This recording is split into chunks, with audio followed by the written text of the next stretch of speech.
Good evening students. Next हम definition लिख रहे हैं मोमेंटम की। The momentum of A particle of mass m moving with velocity b is defined as the vector mb। ठीक है, आपने फिजिक्स में भी पढ़ा होगा, जिन्होंने फिजिक्स पढ़ी हुई है। आर्ट्स विद मैथ वाले जो होंगे वो थोड़ा ध्यान रखें। ठीक है, जिन्होंने नहीं पढ़ा है, मोमेंटम जो होती है, एक कोई भी अगर आपका पार्टिकल मूव कर रहा है और जिसका मास m है और वेलोसिटी b है, तो उसकी मूवमेंट होती है mass into velocity mb। The components of momentum for a motion in a plane are mx dot comma my dot, where oxy are the rectangular axis in the plane। तो अगर particle जो है वो plane में move कर रहा है, ठीक है, एक्स वाई प्लेन में मूव कर रहा है, और x axis o x y मतलब एक्स वाई एक्सिस उसके हम ड्रा करें, तो उसका जो मोमेंटम का कंपोनेंट होगा अलोंग एक्स एक्सिस वो होगा m x dot. X dot मतलब वेलोसिटी का component along x axis, and y dot means component of velocity along y axis. M x dot जो है वो मोमेंटम हुई along x axis, and m y dot जो है वो momentum हुई अलोंग बाई एक्सिस, जिनको हम बोलेंगे components of momentum along x axis and by axis. Next impulsive force है। तो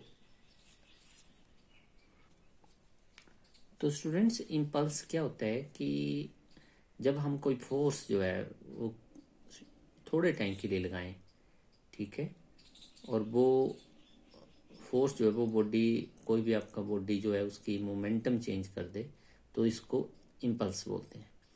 जैसे आपने देखा है कि जब हम गाड़ी में जा रहे होते हैं और हम ब्रेक लगाते हैं गाड़ी में, तो हम गाड़ी में ब्रेक थोड़ी सी लगाते हैं, ठीक है, तो गाड़ी की मोमेंटम जो है वो चेंज हो जाती है। ठीक है, तो मोमेंटम चेंज होने का मतलब होता है कि मोमेंटम होती है मास इंटू वेलोसिटी, तो इसका मतलब होता है कि मास इंटू वेलोसिटी जो है वो चेंज हो गई। तो मास इंटू वेलोसिटी चेंज होगी जब हमने फोर्स अप्लाई की फॉर ए शॉर्ट टाइम। ठीक है, तो मोमेंटम चेंज हुई तो या तो मास चेंज होगा या वेलोसिटी चेंज हो, तब भी मास चेंज होगा तब भी मोमेंटम चेंज होगी, वेलोसिटी चेंज होगी तब भी मोमेंटम चेंज होगी। तो इन जनरल क्या होता है कि मास तो चेंज नहीं होता है, ठीक है, और चेंज क्या होती है, वेलोसिटी। जब हम फोर्स अप्लाई करते हैं तो ठीक है, तो हमारी वेलोसिटी चेंज होती है। अगर तो वेलोसिटी चेंज होने से भी मास इंटू वेलोसिटी मूवमेंट चेंज होगी। पर आपको पता है कि जब वेलोसिटी चेंज होती है तो rate of change of velocity जो होता है वो एक्सेलेरेशन होती है। दैट मीन्स तब हमारी एक्सेलेरेशन होती है। ठीक है, एक्सेलेरेशन का मतलब ये होता है कि वो पॉजिटिव भी हो सकती है, वो नेगेटिव भी हो सकती है, रिटार्डेशन भी हो सकती है, एक्सेलेरेशन भी हो सकती है। ठीक है, पर आपकी जो है वो फिर वेलोसिटी चेंज होगी तो मास इंटू वेलोसिटी चेंज होगा, दैट मीन्स मोमेंटम चेंज होगी। तो इम्पल्स, पहले तो मैंने ये बताया आपको कि इम्पल्स जो होती है वो आपका इम्पल्स जो है, इम्पल्सिव फोर्स जिसको हम बोलते हैं, ठीक है, इम्पल्स वो होता है फोर्स जो थोड़े टाइम के लिए लगे, अप्लाई करें, तो फोर्स मल्टीप्लाई बाई टाइम। तो टाइम क्या होता है यहाँ पे, डेल्टा टी मतलब टाइम इंटरवल। ठीक है, हमने जो टाइम इंटरवल मतलब अभी लगाना शुरू किया, अभी बंद कर दी, तो ये टाइम इंटरवल हो गया। ठीक है, 2 सेकेंड के लिए अप्लाई की फोर्स आपने, ठीक है, तो वो टाइम इंटरवल हो गया। तो फोर्स इंटू टाइम इंटरवल जो होता है वो आपका इम्पल्स होता है। ठीक है, पर जब इम्पल्स होता है तो आपकी मूवमेंट चेंज होती है, और मूवमेंट चेंज होने का मतलब है कि मास इंटू वेलोसिटी चेंज होगी, तो या मास चेंज होगा या वेलोसिटी, पर जनरली मास सेम रहता है तो वेलोसिटी चेंज होती है। ठीक है, और वेलोसिटी चेंज हो तो हम बोलते हैं एक्सेलेरेशन हो रहा है। तो जो नेक्स्ट है आपका इम्पल्सिव फोर्स, उसमें for a particle moving in a plane under the action of a force with components x comma y capital x capital y comma the equations of motion are m x double dot equal to capital x m y double dot equal to capital Y.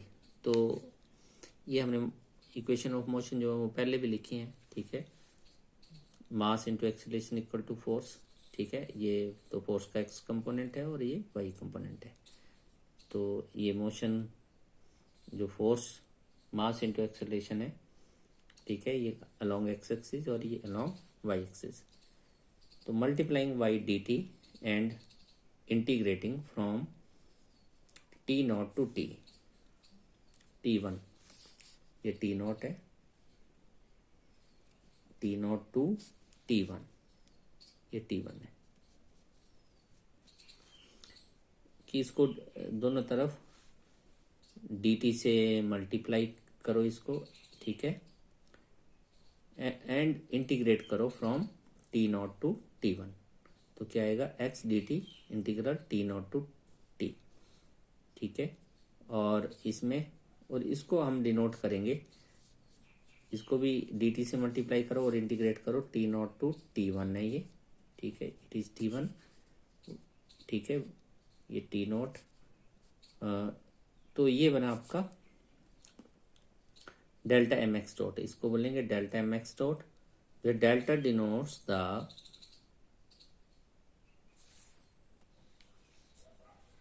Delta denotes the increment है, ये increment during the time interval t naught comma t one, ठीक है।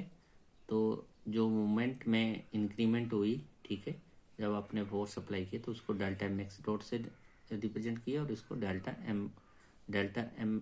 अब देखो इसको एक और बात देखिए कि ये एम एक्स डॉट है, ठीक है, और ये ऊपर है एम एक्स डबल डॉट, ठीक है। तो आपको पता है जब इंटीग्रेट करेंगे तो डबल डॉट का सिंगल डॉट रह जाएगा, ठीक है, डेरिवेटिव कम होगा इंटीग्रेशन से, ठीक है। आपको पता है कि डेरिवेटिव और इंटीग्रेशन एक दूसरे को कैंसिल करते हैं। तो एम एक्स डबल डॉट है तो उसको इंटीग्रेट करेंगे तो एम एक्स डॉट रहेगा, ठीक है। और टाइम इंटरवल है t not to t one, तो इसको हम डिनोट करेंगे डेल्टा एम एक्स डॉट से, मतलब इंक्रीमेंट इन द मोमेंटम। तो उसी तरह से एम बाई डबल डॉट को इंटीग्रेट किया तो एम बाई डॉट बच गया, एंड टाइम इंटरवल है तो उसको डिनोट किया डेल्टा एम बाई डॉट से, मतलब एम एक्स डॉट की वैल्यू आ जाएगी at t one minus m x dot की वैल्यू आ जाएगी आपकी एट टी नॉट। तो उसको वो हो गया कि एम एक्स डॉट की value at t one minus m x dot की वैल्यू एट टी नॉट। तो उसको बोलेंगे आप increment in m x dot, तो उसको डेल्टा एम एक्स डॉट से रिप्रेजेंट करेंगे। वैसे ही एम बाई डॉट, ठीक है, it is delta m y dot, it is m y dot at t one minus m y dot at t naught, तो delta m y dot.